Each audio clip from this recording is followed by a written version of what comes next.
Not നിരോധനമുണ്ടാക്കിയ ദുരിതങ്ങളുടെ ഓർമ്മ പുതുക്കി മണിയൂർ സ്വദേശി മുസ്തഫ. നോട്ട് നിരോധനത്തിന്റെ 9ാം വാർഷികത്തിൽ വടകര പുതിയ സ്റ്റാൻഡിൽ മുസ്തഫയുടെ ഒറ്റയാൾ പ്രതിഷേധം നടന്നു.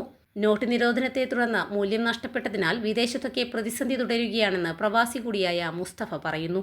കഴുത്തിൽ പ്ലക്കാർഡേന്തിയാണ് മുസ്തഫ പ്രതിഷേധം നടത്തുന്നത്. നമ്മുടെ രാജ്യത്തിൻ്റെ നോട്ട് നിരോധനവുമായി ബന്ധപ്പെട്ട് മൂല്യം തകർച്ച ഇന്ന് 9 വർഷമായി ഈ നോട്ട് നിരോധനം ഉണ്ടായിട്ട്. വർഷം കഴിയുന്തോറും നമ്മുടെ നോട്ടിൻ്റെ പൈസയുടെ മൂല്യം നഷ്ടപ്പെട്ടതുകൊണ്ട് ദാരിദ്ര്യത്തിലേക്ക് നയിക്കുകയാണ് രാജ്യം. ജനങ്ങൾ മനസ്സിലാക്കേണ്ട കാര്യം, നമ്മളെ നോട്ടിൻ്റെ മൂല്യം കുറഞ്ഞതുകൊണ്ട് ഗ്രാമങ്ങളിലെല്ലാം തൊട്ടാറുപാടി പോലെ വാടിക്കൊണ്ടിരിക്കുന്നു.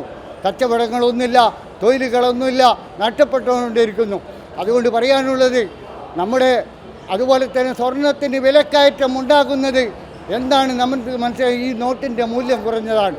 ഇന്ത്യയുടെ രൂപയുടെ മൂല്യം കുറഞ്ഞത് കാരണം മറ്റുള്ള രാജ്യം പോലെ ആയിത്തീരും. അതുകൊണ്ട് അതിശക്തമായ എതിർത്ത മൻമോഹൻ സിംഗും അതുപോലെ തന്നെ നമ്മുടെ ഹരീഷ് വാസുദേവനും മേരി മേഡത്തിനും ബിഗ് സല്യൂട്ട്.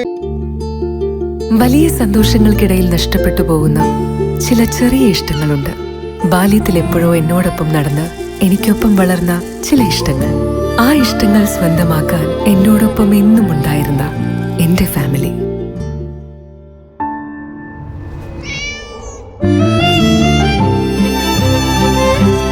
എന്റെ ഇഷ്ടങ്ങൾ എന്റെ ഫാമിലിക്ക് അറിയാം.